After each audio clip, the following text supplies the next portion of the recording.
Hey there. How are y'all? Welcome to day 4, Motivation 101. Very excited to get started today. How are you all enjoying the challenge? I know that these videos can get long and I'm really sorry. And I know I'm asking for a huge commitment of your time to show up here every day for basically 2 hours a day. But I hope you've also realized by now that if you're not willing to put in the time to just sit and learn, you're probably never going to achieve your fitness goals. You have to dedicate the time in order to achieve anything worthwhile. And I've just loved teaching this week and I've loved connecting with you guys and I've loved getting to know everybody. It's the first time we've done a challenge for a long, long, long, long time. And today's masterclass is all about self-love, actually. I know it's called Motivation 101, but it's not about, well, it is about motivation, but it's also about self-love. So, which is interestingly one of the most important things that you need to develop in order to achieve anything worthwhile in your life, because there ain't nobody coming to give you a big pat on the back. I can tell you that much from experience. But before we get into today's session, I know I've been teasing you guys with it this week. And so because I've been teasing you loads with it in the Q&As, I wanted to just tell you what's happening tomorrow in tomorrow's midday session. So we're going to be bringing everything we've learned this week together, but I'm also going to be opening our brand new challenge, which is the 4-week shredded body challenge. So the reason why we did this free challenge was to kind of create a build up to the launch of our latest program, which is the 4-week shredded body challenge. Now, this is something that we have never done before. We've done 4-week challenges, but we've never done it in this way before. This challenge is literally a you cannot fail challenge. Like, you can't fail. You literally cannot fail to achieve incredible results in 4 weeks. This is not like the challenge that's supposed to keep you going forever, because as you probably realized by now, and what I'm going to teach you today is if you set the goal too big, you're definitely never, ever, ever going to achieve it. You need to set yourself short-term measurable goals in order to be able to get to that bigger goal in the end. And that's really what this 4-week challenge is. It's a stepping stone for those of you who really have hankered for a long time to sculpt an incredible body, or to at least just lose your mum tum or your menopausal belly, or to just change your body back to either what it used to be when you were younger, or to actually have the body now that you are a more mature woman that you always wanted to have but you could never achieve before. That is my speciality. My speciality is helping women to achieve bodies that they literally have only ever dreamed of. And in this 4-week challenge, which is going to be more expensive than our other challenges simply because of what we're offering in the challenge, in this 4-week challenge, you are going to set weekly goals, and we have the most amazing cash prizes every single week for those who are willing to show up and do what it takes. $10,000 a week we have actually as prizes. But this program is literally a you cannot fail program. But don't worry if it's not going to be within your budget, or it's not something you're going to be able to commit to right now, even though it is just literally a weekly commitment. It's not a 4-week commitment like our other challenges. You don't have to get to the end in order to enter the competitions. You can enter them every single week. That's why we've done it this way, because you can break down week by week. But don't worry if you cannot join the challenge this time, either if you don't have the time, or it's not within your budget, or it just doesn't feel right for you right now. We do have millions of other ways that we can continue to help you even after this 5-day challenge is finished. We have a free group that many of you will be members of. It's called the Sculpted Vegan Insiders. There's free coaching in there every single day. There's literally no need to ever purchase anything from us, although we do have programs ranging from literally $4 like right up to $1,000 on our website. So there's something for every single budget. But we do have for those of you who are super committed and you're like, I'm ready for a change. I'm totally pumped after this week and I'm ready to keep the journey going. Tomorrow, on tomorrow's session, I am going to bring all this week together for you. And then I'm going to open registration for the 4-week shredded body challenge. And if I were you, I would show up live, because I'm going to be giving away loads of bonuses for people, for the first movers, basically people who are willing to show up and take the bull by the horns and just commit to themselves live on the call whenever we open the program. Tomorrow, we're going to have fast action bonuses for people who are the fast movers amongst you. And don't worry if you take a little more time to decide, that's totally okay. But you definitely don't want to miss tomorrow's call because it is going to be absolutely phenomenal. So just wanted to get that out of the way before we start today. So today is called Motivation 101.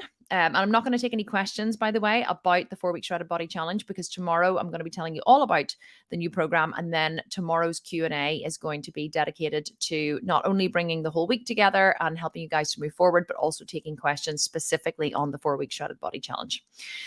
So, right, let's get going today. What did I write in your notes today? I thought this was quite poignant, so I'm going to read it out here before we start. I said, traditional productivity systems often overlook a crucial aspect of human behavior, which is emotions.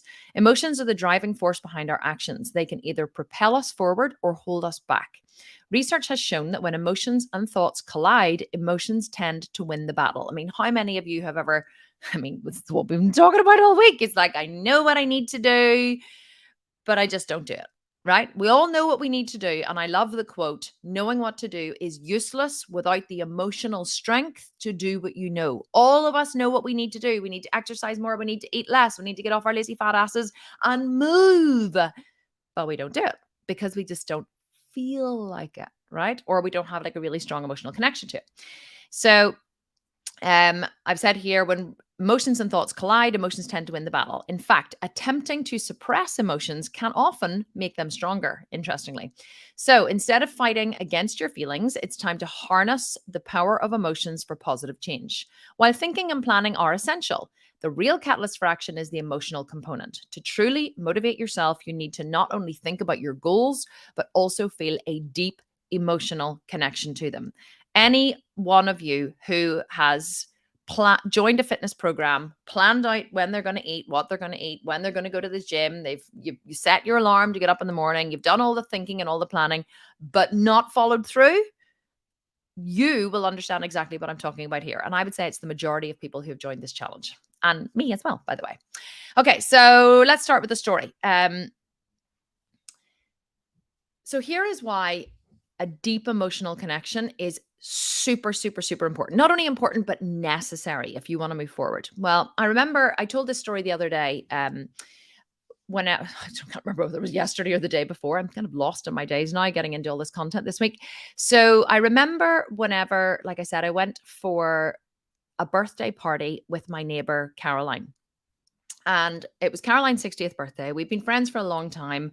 I love it whenever you have really good neighbors. And Caroline and her husband, Robert, and I, even though they're older than us, Robert is now, I think, 71. Caroline is in her late 60s. I'm 44. But whenever we'd been friends we'd become very, very good friends whenever we moved in beside each other. We basically moved in at almost the same time. So they renovated the house beside us. We moved into, our house, and we became kind of firm friends and drinking buddies. I have to be honest, I used to arrive over to her house on a Friday. I remember once she called me over.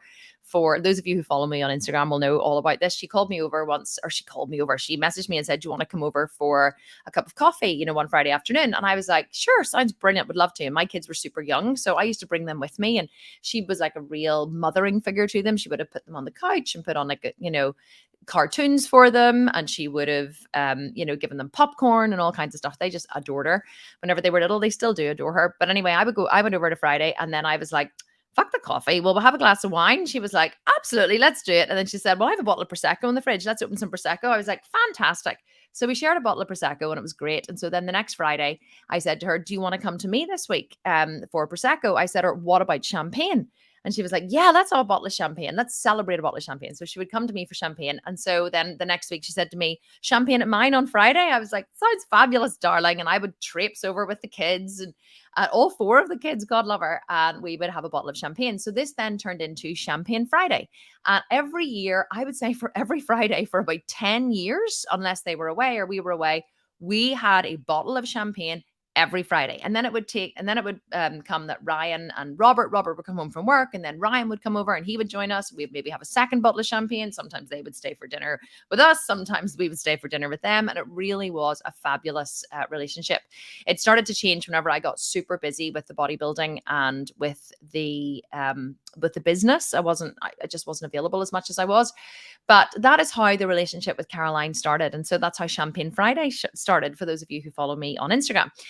But that isn't the story I'm actually going to tell you. That's like a side story that I got way late into. But I guess it was just to illustrate why we became such good friends. So whenever Caroline turned 60, she's now, I think, 67, I want to say. So this was like 7 years ago.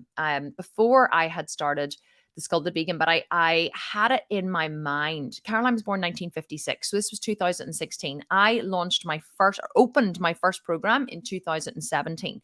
But had I started training in the gym? Let me think. Yes, I had. I'd only just started training in the gym. So Caroline's birthday is May.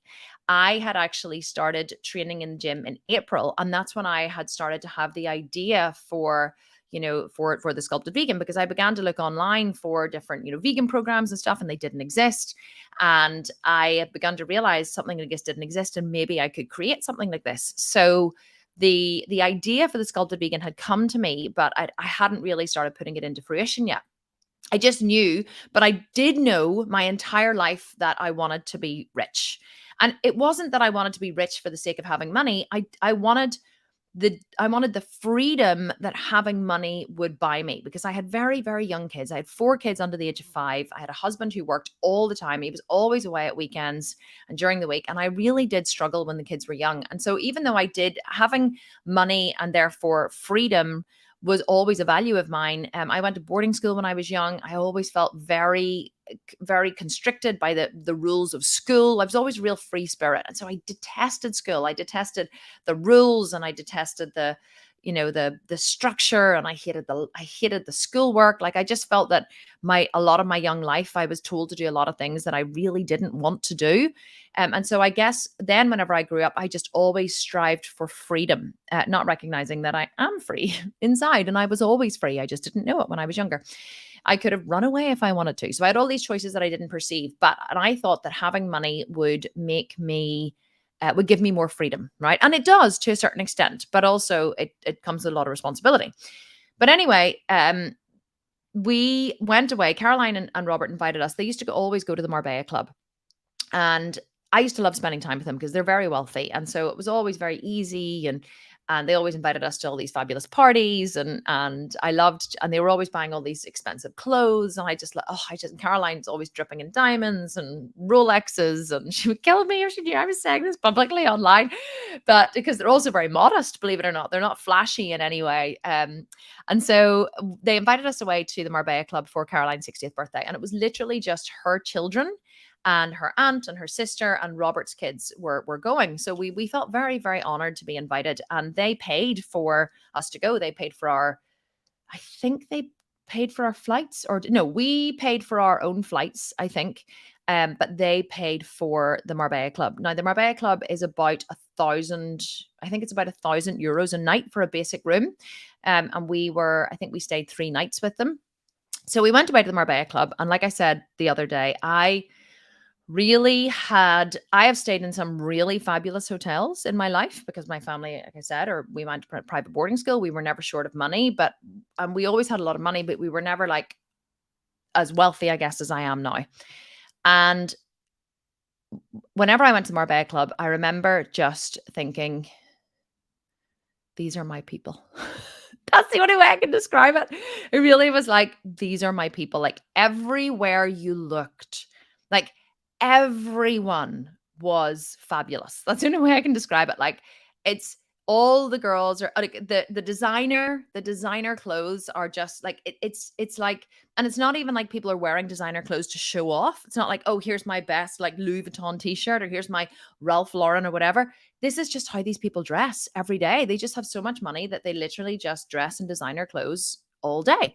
And so, everyone swans around in Gucci bikinis and Hermes sandals, and every single bag that someone is carrying is a Louis Vuitton or a Chanel or a Yves Saint Laurent, and so the beautiful people are there, designer sunglasses, gorgeous bodies, not always gorgeous bodies, but this is just opulent wealth in this hotel. And I remember just thinking, oh my God. And the funny thing about it was, right, at the time, I had one designer handbag.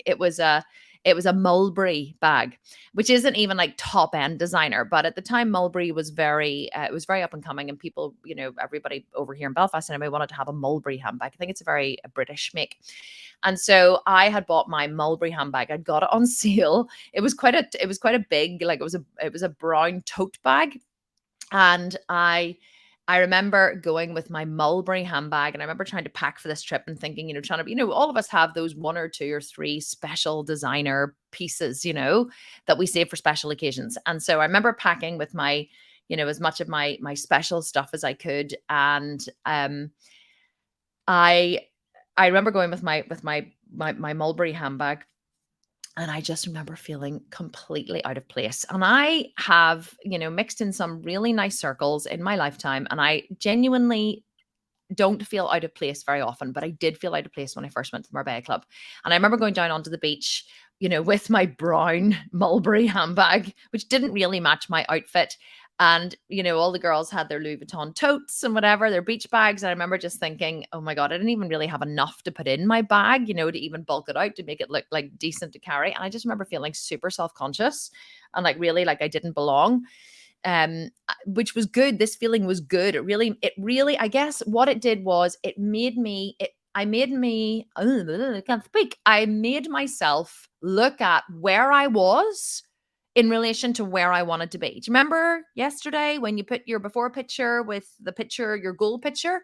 Whenever I was in the Marbella Club, I was able to measure where I was against where I wanted to be. Now, when I was at home, I could think, oh, I would love to have some money, or I would love to be able to, fly first class, or I'd love to be able to stay in nice hotels. And I kept thinking, oh, I would love to be able to just book a holiday with the kids, or I'd love to be able to go away for weekends, or I'd love to be able to have a housekeeper. And I really did want all of those things. But it was the two times that really are emotionally connected for me is when I was able to measure where I was against where I wanted to be, was when we flew to Australia with the kids, which we did every other year, and we flew economy, and I walked on and I looked at first class, and I was like, and I looked at the opulence and the comfort, and I imagined my kids being able to make full beds and lie and sleep and awake and arrive refreshed, and me not arrive haggard and exhausted and literally like my eyes are hanging out of my head. I was able to try on how that would feel against the reality, which is sitting in economy with four kids under the age of 6, which was hell on earth. And so, and like, I understand this is white privilege I'm talking about here. Like some people are like, oh, Kim, how privileged you are to be able to fly to Australia with your 4 kids. I totally get it. But all I'm giving you is my experience, okay? Because my experience is real for me. And I guess the strongest memory, or not the strongest memory, the whole time I was in the Marbella Club, that first time 7 years ago, I just felt like a fish out of water. And I remember thinking, I can't carry this Mulberry bag around. It looks horrendous. I'm going to there's a gift shop there. And I remember going to the gift shop and thinking, or it's not a gift shop, it's more just like a boutique. And I remember thinking, I'm going to go to the boutique. I'm going to look at the bags there and see, can I get another one to make myself feel like I fit in a little more? I remember going into the boutique and I looked at and these were just, there was nice stuff in there, but there was beachwear and bikinis and some, beach bags and things. And I remember looking at the beach bag and going, holy shit, it's 400 euros. And I looked at a couple of the prices on the bikinis, and they were anywhere between 300 to 500 euros. And there were some really lovely coveralls, and things that you would put on the beach. I remember looking at them going, shit, like 400. Nothing was, I don't think you could buy anything there that was under 300 euros. Everything was between 300 and 1,000 euros in a bog standard beach boutique. And I was like, there is no way I was spending 300 euros just to make myself feel better on the beach. It wasn't even something that I really, really needed. It was just that I didn't like carrying my Mulberry bag onto the beach. And everywhere I went, I was like smacked with reality as to where I was versus where I wanted to be. And there was one day Ryan and I were lying by the pool, and we decided not to go to the beach. We decided to stay by the pool. And I said, do you want to get some coffee? And he was like, oh, it's probably really expensive. And I said, I really want to get some coffee. Can we just order coffee? And he was like, okay, sure, we'll order coffee. So, because he was working, I wasn't working. I was a stay-at-home mom. So I think I was actually working. So I was actually doing, teaching yoga, but I wasn't earning millions. And so nowhere near millions. So anyway, I ordered coffee, and then they brought us the bill to sign for our room, and I looked at it It was like 25 euros, I think, the bill for 2 cups of coffee, and they weren't even big cups of coffee, they were like European tiny little cups of coffee, which I prefer, but it was like 25 euros for 2 cups of coffee, and I remember being like, "Oh my god, like, I cannot believe the price of this." And then I wanted to make a gesture for Caroline Robert. We were on the beach one day, they were there with, their kids and stuff. And I didn't want to feel like I was freeloading. So I ordered 2 bottles of rosé wine. I remember looking at the menu going, how expensive is this going to be? How expensive is this going to be? And like the cheapest bottle of rosé, I think was like 70 euros. So I was like, yeah. So I was like, okay, I can afford to spend 140 euros. I wanted to make a gesture. So, but I was having to like look at the price of everything, as you can imagine, because it was way outside what I could afford. I could afford it, but it was a real push to afford it. I was way outside my comfort zone. Now, why am I telling you this? I'm telling you this because I made a commitment. I remember sitting that day and looking, particularly this is what happened. I was lying by the pool whenever Ryan and I ordered the coffee, and I looked over at the pool, and this woman came over, I think with her young child. Actually, this woman, she would have been in her, I would say, early 40s maybe, and she walked over, to one of the sun loungers. And of course, then the attendant comes and they bring you towels and they look after you and can I bring you some water, madam? And she was wearing Hermes sandals. She was wearing the most beautiful Gucci bikini. She obviously had a boob job at the time. I didn't have a boob job. I have a boob job now. I know there's a lot of shouting about breast plant illness at the minute on the internet, but it wasn't something that I always wanted a boob job, and it was honestly the best decision I ever made in my entire life because I really never had any breasts at all. So she had a boob job, she had a Gucci bikini, Hermes sandals, she was carrying a Chanel bag, she had the most beautiful, I think maybe Chanel sunglasses, she was wearing like a fedora hat, and she just looked rich. That's the only way I can describe it. She looked fabulous. She had a great body, not like an amazing body, but a good body. Obviously, she trained in the gym, she looked toned. And she came over and she took off her kimono or whatever she was wearing, and she settled her and she settled her child. And then she walked around, she got into the pool, and I looked at her and I was like, next time I come to the Marbella Club, that's what I'm going to look like.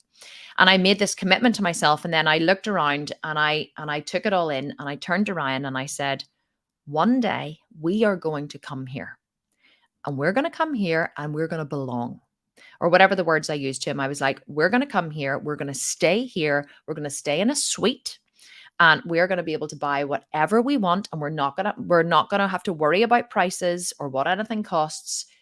We are going to come back here, and we're going to come here, and we're going to do it like Caroline and Robert do it. And he was like, sure thing, sweetheart. Good goal. You go get him, kind of thing. Because I was always, I had these dreams, right? But something switched in me that day when I was there in the Marbella Club, and I made a commitment to myself that I was going to go there and I was going to belong, and I was going to go in my Hermes sandals with my Chanel and with my whatever, and I was going to belong. Now, many of you might be like, well, Kim, that's very shallow. And probably it is. You're probably right. But it's not about the goal. The goal isn't important. It's about the deep emotional connection that I built to that goal. I did it there, and I did it whenever we went to Australia and I looked at first class. And we went to Australia, I think maybe 4 or 5 times before we traveled first class. And every time in the beginning we went, I was like, oh my God, I really would love to travel first class. But there's no way we were ever affording it, because it is a fortune to travel 6 people first class to Australia. Business class, there's even a difference between business class and first class. I think to travel first class, it's about 6 people is about £30,000, £35,000. To travel business class, or sorry, to travel first class, business class is 35,000.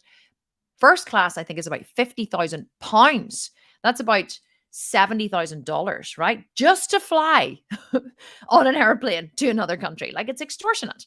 And so, but because the hardship of flying with 4 young kids, see, trying to keep young children entertained, like the 2 boys were fine, but the 2 young kids, Maya was 3 and Jack was 14 months. The hardest flight I did was, and that was the last one I did, by the way, before we flew business, was Jack was 14 months, Maya was 3, I think Kai was 5, and Corey was 6. And honestly, it was hell on earth. Ryan watched 3 movies and read 2 books. And I spent the entire time, I did not watch one single minute of one show or one movie because nobody slept at the same time. Well, I think they did during the night flight, but they were on the floor. They were across me. I had children on me. I didn't sleep a single wink. I didn't get to watch anything. I spent the entire time entertaining these kids through complete and utter sheer exhaustion, 36 hours of travel. And we arrived at the other side. Literally, I arrived half dead. And then I dreaded the whole time we were there. I literally just dreaded the flight back. So I had this really strong emotional connection to flying first class to Australia. I had this really strong emotional connection to flying my parents in law over to us first class because we used to fly them over again every other year. We used to fly them over economy. We always paid for their flights. They don't have a lot of money. And we flew them economy, and like literally they were half dead by the time they arrived. Ryan's dad is nearly 80.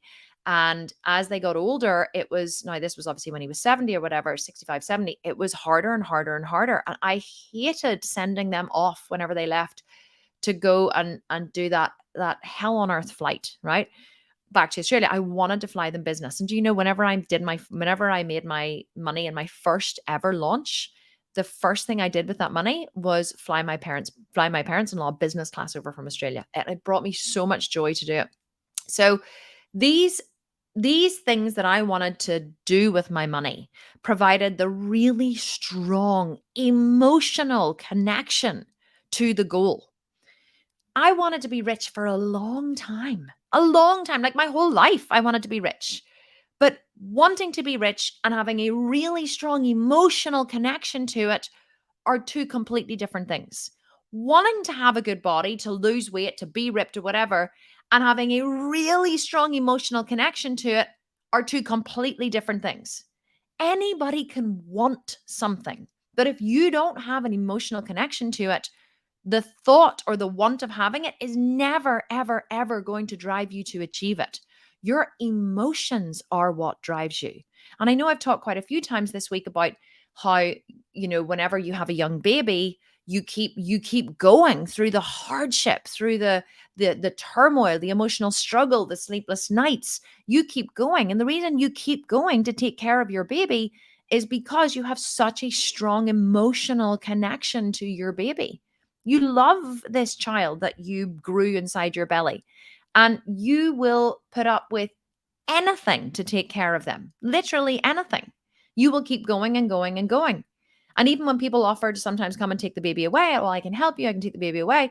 You're like, no, no, no, it's okay. Like I want to keep my baby close. Well, I was like that anyway. And even though having someone take away my baby and give me a few hours break seemed like a good idea, like something I would want. And I'm talking about whenever they're really, really young, the thought of not having my infant close to me all the time was worse than the hardship that it took to look after them. And so, and the other thing I've written here is women are brilliant at generating emotion. Like we have this skill set that men don't have. Men are very cut off from their emotions because they're taught to be when they're younger. They're like, big boys don't cry, and and stop crying and stop feeling and stop thinking. Like we punish emotion out of our boys, which is why many men get angry, because anger is the only acceptable emotion that men are allowed to feel. Whenever they're young and whenever they grow up. Whereas women are allowed to express the full spectrum of their emotion. We're allowed to cry. We're allowed to get angry. We're allowed to, well, anger isn't as acceptable for women, but we're not going to get into that because that's a module for a whole other day. I love studying the differences between men and women and what's, patterns of behavior and what's acceptable in society. But for women, we are very, very deeply in touch with our emotions. And if you want to achieve something amazing in your life, you should use that deep emotional connection that you have to yourself to your advantage. Like harness the power of your emotional bandwidth, if you like, and use it to your advantage. So I want you to think of a time just now, and you can write it in the comments if you want, but I want you to think of a time when you did something way outside your comfort zone. I want you to think of a time when you can remember your life was really, really hard. Like one of the darkest times of your life, even, or one of the hardest times of your life. I want you to think of it now. And I'm sure for every one of you, something is coming to mind.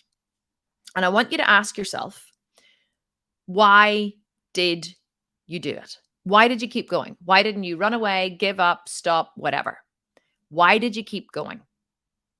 What was the emotional connection you felt to the person, the thing, or the goal? Because that is a time in your life when you have achieved something spectacular. You might think that you're, oh, I'm such a crap person, or I'm so unmotivated, or I'm so lazy, or I don't know why I just can't show up for myself and do what I need to do. And you may be judging yourself for being this person who just doesn't do the things that they're supposed to do, not recognizing that there are many times in your life that you have achieved something that you set out to achieve, or that you have worked really, really, really hard towards a goal. But the problem is, many times it isn't something you didn't actually set the goal. It wasn't like you were working towards something, you just did it. You just did this really, really hard thing. Maybe you cared for a parent or a relative, or maybe you cared for a child, or maybe you did something spectacular in work, or maybe the company that you worked for was going to go under and you didn't want to lose your job and you worked really, really, really hard. Whatever it was, you didn't realize at the time because you hadn't set a goal and that you were emotionally connected to and then worked towards it, but you were working towards something. You were putting in all that effort because of an emotional connection. That's the power, or that's the connection, or that's the emotion that I want you to connect to. That's the state, if you like, the emotional state that I want you to connect to, because that is going to be your superpower in achieving your goals. And I was thinking, whenever I was writing the notes for this module, I was thinking about where I got this from. Where did I like my I guess I am the kind of person who works really, really hard. I always have, right? Doing the hard thing is actually easier for me than doing the easy thing because of how I was brought up. But that's because my parents are both extremely hard workers. And so hard work was just something that was modeled for me whenever I was a really young kid. But I remember recently, it was my sister's birthday. It was a few years ago. It was my sister's birthday, I think in 2021, and we had gone out for lunch. They'd taken us out for lunch. Her and my brother-in-law. I'm very close to both my sisters, but this particular sister, Carrie, my middle sister, she she had taken us out for lunch, and then we'd gone back to our house for champagne. And I had like a really beautiful bottle of Krug champagne, which is very, very expensive. It's like $500 a bottle. And I had had one in the fridge, which I had bought for myself, I think, at some point. And I remember pulling it out. Whenever we got back from lunch, I pulled out the Krug and I said, let's open the Krug. And Carrie was like, oh, no, why? And I said, to celebrate your birthday. And no, here's what it was. At lunch, we were talking about, Carrie had started a company called Babu Kush, and it's a baby chair. So the baby lies, it's a comfort cushion where the baby lies on its tummy, and it's really well strapped in, and it's for colic and reflux. She had a child whenever she was really young who had really, really, really bad reflux and silent reflux. They didn't know what was wrong with him, but he just cried all the time. Harry, my nephew, he's now like 22, 21, 20, I think he is. He just cried and cried and cried and cried all the time. And so she developed this baby chair over 12 years to simulate a mother's shoulder. She just had to literally lie with the baby on her chest constantly. And she developed this chair. And so it took her 12 years to get the chair to market. Then whenever she launched it, within the first 6 months, it went viral. I think Aston Kutcher posted it on his page, and the company went nuts. They did like £3 million in their first year, right? So she built a successful company, but we were sitting at lunch and we were talking about, I think I was talking about, celebrating a success. We just launched a program, I think it was, and it had gone really well. And so we were drinking champagne at lunch, and I was like, here's to, the program, the new challenge that we'd launched and how well things are going. And she said, that's one thing I really admire about you, Kim. And I said, what? And she said, you celebrate all your little wins. She said, I never did that. I always just, I'm always thinking, oh, well, it's not the right time, or I'll do it tomorrow, or this isn't worth celebrating, or I'll celebrate the big win when it comes. But like over her first year of business, Carrie won awards all over the place. She was like constantly flying to London and to Dublin, to England and Manchester. She was up for all of these innovation awards, and she won them all. And so, but she never actually celebrated all of these little wins because she was always thinking, oh, I'll celebrate tomorrow. I'll celebrate tomorrow. She was almost on autopilot.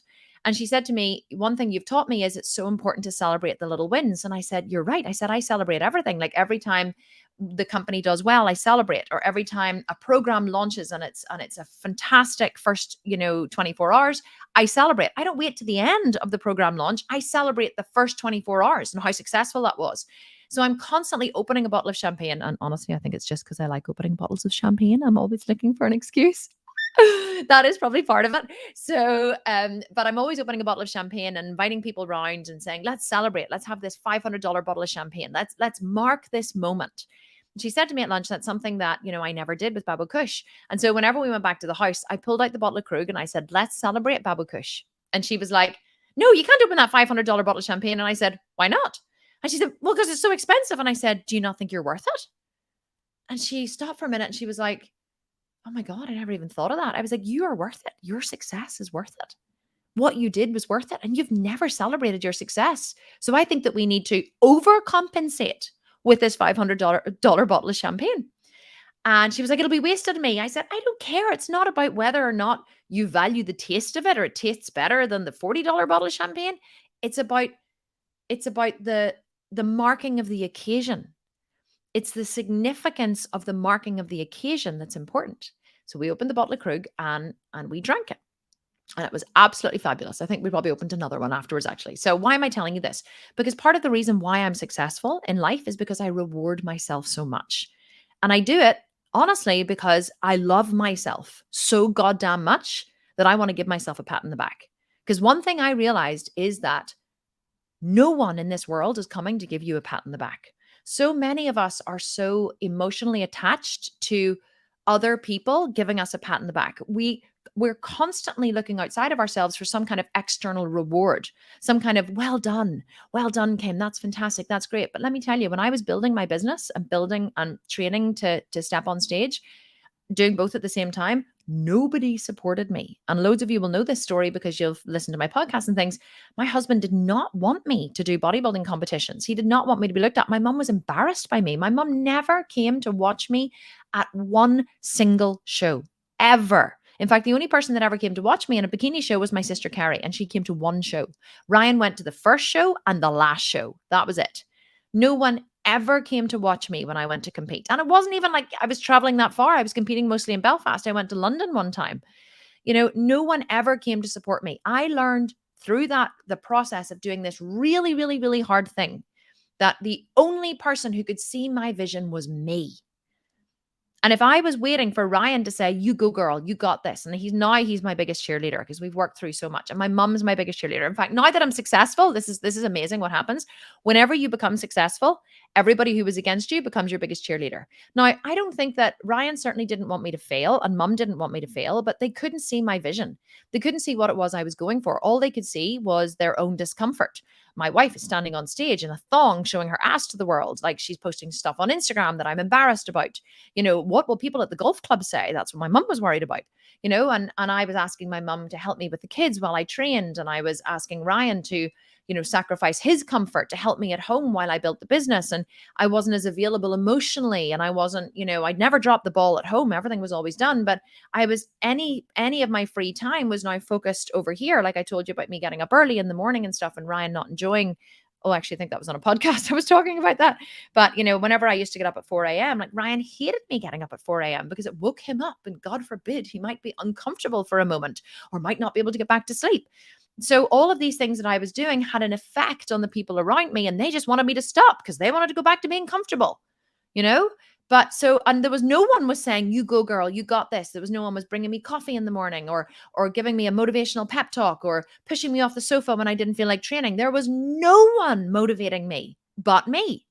And so I learned through that because I had this vision, this connection, because I knew that I wanted to fly first class. I wanted to go to, the Marbella Club because I knew I wanted to stand on stage.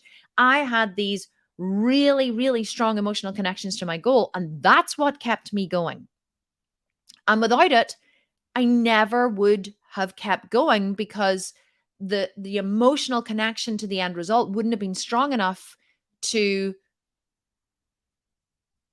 make me show up and do the hard things. My why was strong enough, and that's what made the how possible.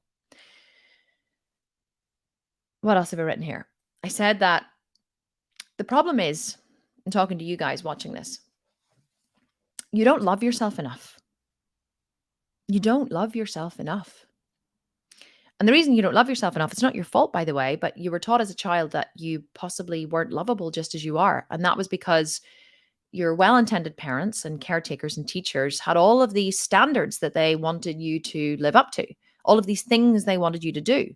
But the reason why they wanted you to do these things, like get up in the morning and go to school or tidy your room or don't be messy or don't be noisy or all of these things, they wanted you to change so they could be comfortable. And so you learned that you weren't who you were wasn't good enough because you were always failing to uphold some impossible standard. But what you didn't realize was that the standards that people want us to uphold so that they can feel okay have nothing to do with us. My mum and Ryan didn't want me to, two of the most important people in my life, didn't want me to do bikini competitions. They didn't want me to start a business. Why? Because it made them uncomfortable. Nothing to do with me. It was because it made them uncomfortable.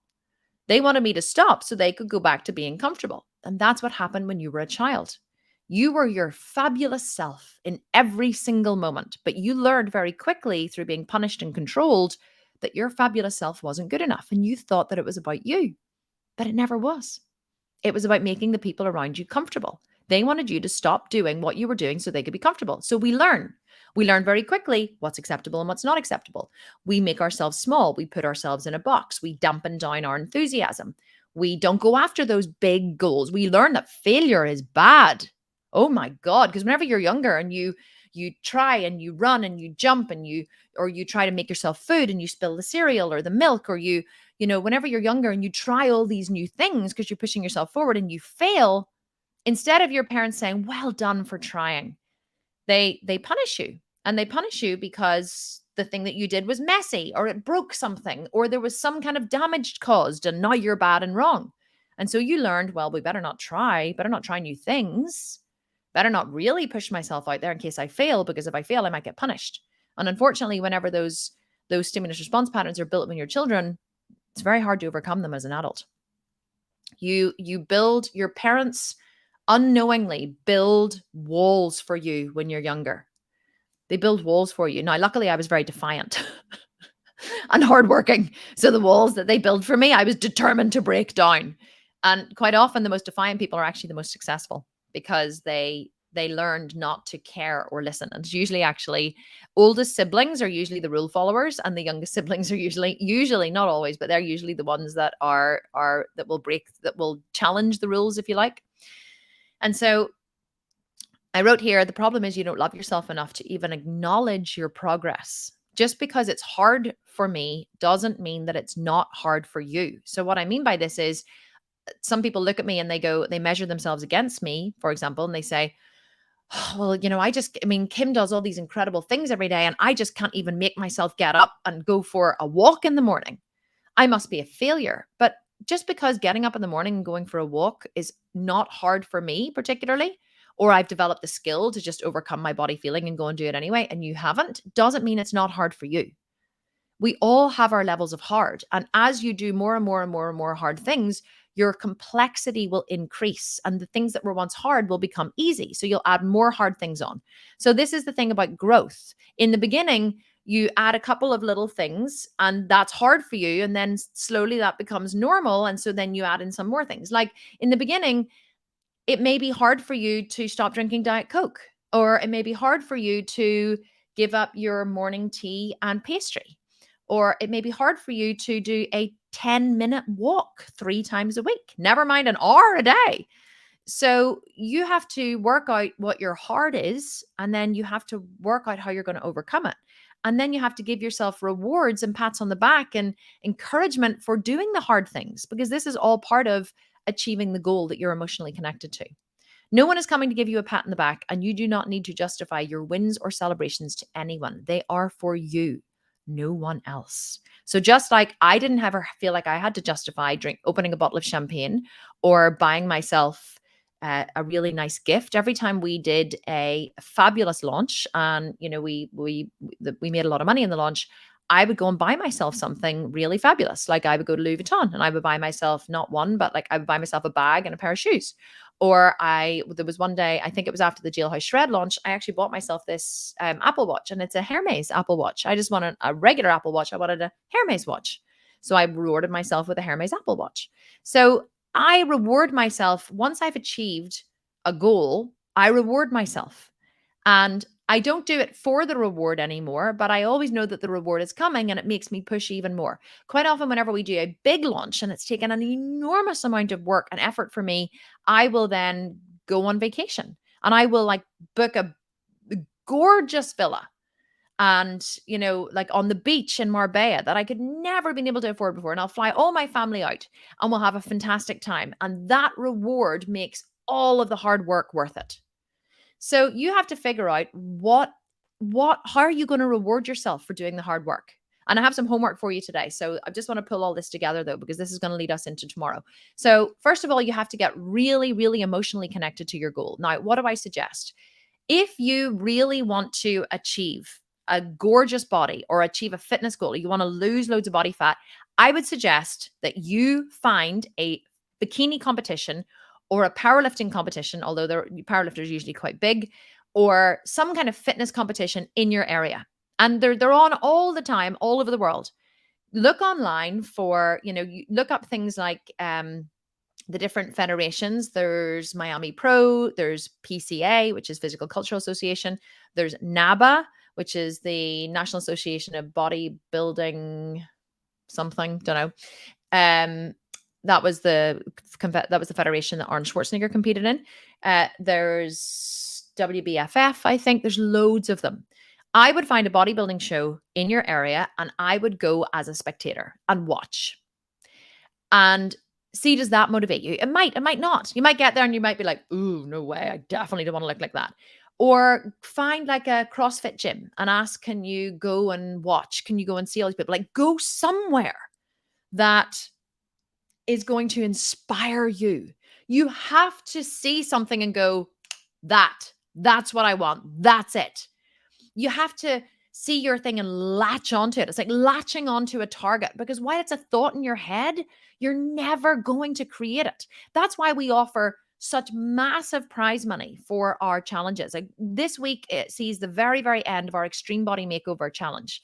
We're offering 190,000 in cash prizes to the top 10 winners.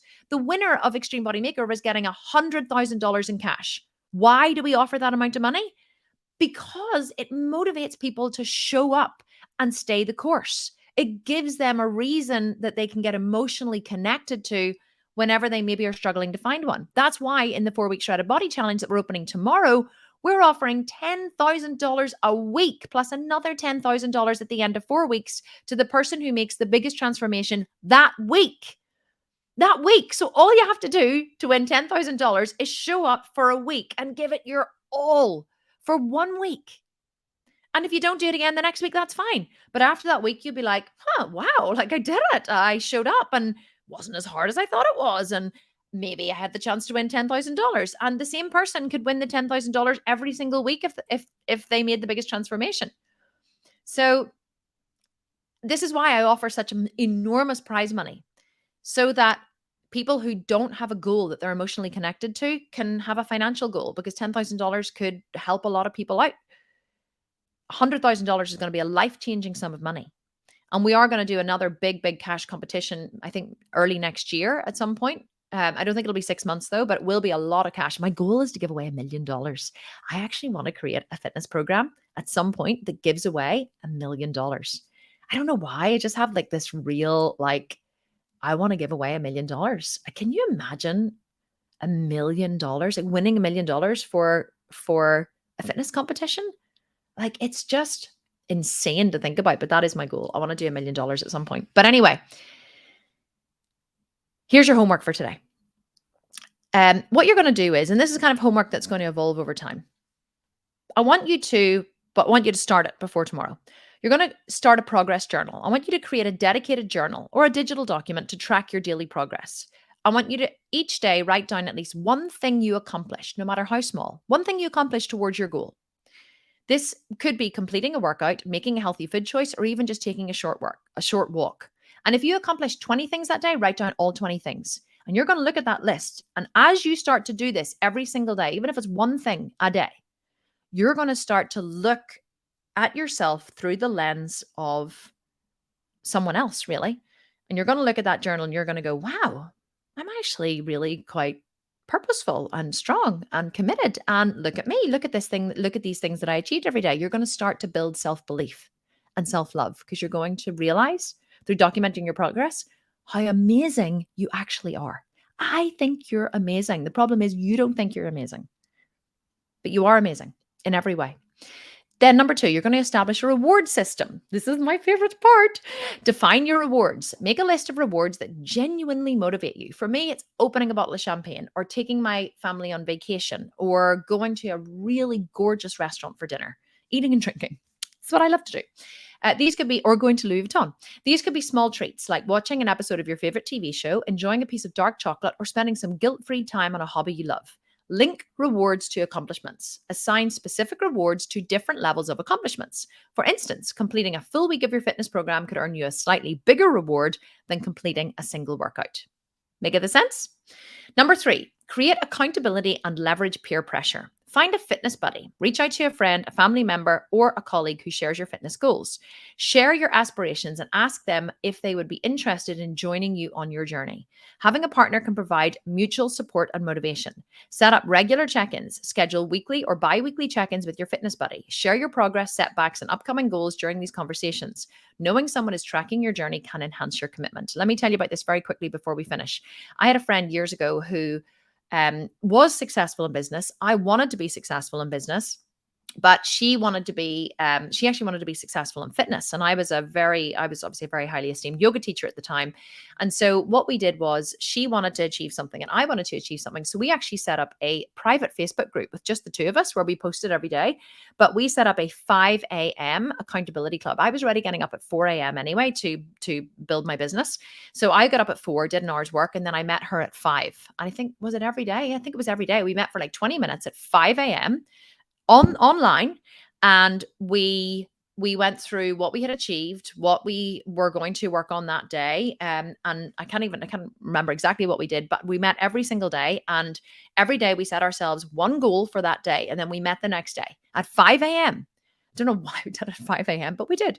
And we met at 5 a.m. the next day, and we either checked in, did we achieve our goal or did we not achieve our goal? Let me tell you, I moved more in my business in the 6 months that we did that than at any other time in my life, because I did not want to show up the next day and say, really sorry, I didn't do my thing. Not that she would have cared, but I didn't want to be, because and every time she showed up and she said, yep, I did it. Yep, I did it. Yep, I did it. If I showed up and said, no, I didn't do it, now suddenly I was measuring myself against her. So you want to try and find an accountability buddy if you can. And it has to be someone who is going to hold you accountable and someone who wants it as much as you want it. Because otherwise, if that person falls off the wagon, then you'll get angry and blame them and punish them, and you might fall off the wagon. You both have to really want this thing and want it badly and be willing to work towards it. That is the power in an accountability buddy. Okay, guys, that's it for this session. I'm going to see you back here in 3 hours. Just under 3 hours, and we are going to do a live Q&A. If anybody has any questions that they want to ask about the 4-week shredded body challenge, which is opening tomorrow, don't ask them today. Save it for tomorrow. No, I'm only joking. I will take some questions this afternoon, but all is going to be revealed tomorrow, and you're not going to want to miss it, because tomorrow's going to be like the best, most funnest session ever. I might like throw loads of surprises in and do some fun stuff, which is what I always do to celebrate the opening of the program. And we do you hear, like, honestly, see the bonuses that we have for this program? They're worth $11,000. $11,000 we're giving in bonuses. I can't even tell you how incredible this program. It's basically a no fail program. And I'm opening it tomorrow, and we're capping the numbers, by the way, at 2,000 spaces. We normally sell about 1,200 programs in the first 24 hours whenever we open. We normally sell about 5,000 in every challenge. In this one, we're capping it at 2,000 because there's no way we could deliver the amount of coaching that we are promising with this program if we went over those numbers. So we're capping them at 2,000. As soon as we hit 2,000, we're closing the program, and it's a no-fail program. That's all I can say. All right, guys. See you here in a few hours for a Q&A. Love you loads. Thank you so much for being here. Hope you enjoyed this session, and I will chat to you all later. Okay, bye.